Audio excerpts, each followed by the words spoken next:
আমি একটা দেশ, পুরাটা দেশ ঘুরেছি মাত্র 10 ঘন্টায়। বিশ্বের অন্যতম ধনী একটা দেশ, প্লেনে উড়ে নয়, ওই দেশের ভিতরে ছোট্ট গাড়ি বা ট্যাক্সিতে চড়ে। এই দেশটির নাম হচ্ছে দারুসালাম ব্রুনাই। মালয়েশিয়ার পার্শ্ববর্তী একটা দেশ, মালয়েশিয়া এবং সিঙ্গাপুরের সাথে সংযুক্ত। আমি এই দেশে যখন গেলাম দেখলাম যে কিং প্যালেসে কোনো হিউম্যান সিকিউরিটি নাই, কোনো মানুষ অস্ত্র নিয়ে দাঁড়িয়ে নাই গেটে। আমি তাকালাম চতুর্দিকে যে কোথাও কোনো লাইট পোস্টে সিসিটিভি আছে কিনা, দেখলাম তাও নাই।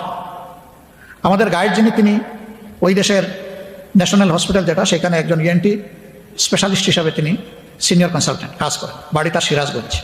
জিজ্ঞেস করলাম কি ভাই, এটা কি অ্যাবান্ডন, পরিত্যক্ত, নাকি এখানে আসলে রাজারা এখন থাকে? ওই না, থাকে।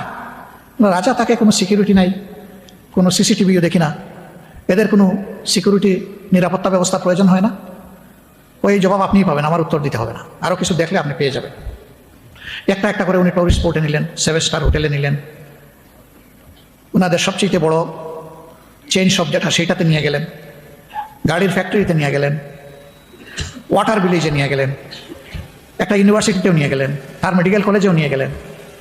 হঠাৎ করে তিনি দিনের শেষ লগ্নে বললেন, কিসমত ভালো থাকলে আপনারা সরাসরি রাজার সালামও পাবেন। আমি বললাম, রাজার সালামও পাওয়া যাবে? বলে, হ্যাঁ, আশা করছি পাওয়া যাবে। উনি আসলে দূর থেকে দেখেছেন যে রাজার গাড়িটা এগিয়ে আসছে। কাছে আসার পরে বললেন যে এইটাই রাজার গাড়ি। আমি দেখলাম একটা মাত্র গাড়ি, তার সামনে কোনো এসকর্ট নাই, তার সামনে পিছনে কোনো ওইরকম সিকিউরিটি নাই, এমনকি একটা বাইকও নাই। আর রাজা নিজেই তিনি গাড়ি ড্রাইভ করছেন, ওখানে আর কোনো মানুষও নাই, দেখলাম গাড়ির ভিতরে একা।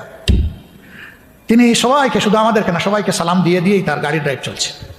আমরাও তার সালামের সুযোগ, মানে গ্রহণের সুযোগ নিলাম, আমরা জবাব দিলাম। তা আমি আবার জিজ্ঞেস করলাম যে এই লোকটার কি কোনো ডর ভয় নাই? এই জবাবও আপনি পেয়ে যাবেন।